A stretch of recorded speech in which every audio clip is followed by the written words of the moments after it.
Hello viewers, আমরা আছি এখন চায়ের রাজধানী শ্রীমঙ্গলে, চা বাগানের ভিতরে।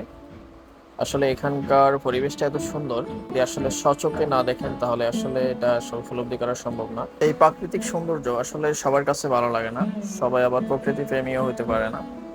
এই প্রকৃতির প্রেম তখনই আপনার হৃদয়ে জাগবে যখন আপনি প্রকৃতির সান্নিধ্যে আসবেন। তো সবাই ভিডিও শেষ পর্যন্ত থাকবেন, আপনাদেরকে নিয়ে হচ্ছে চা বাগানের সৌন্দর্যগুলো উপভোগ করব।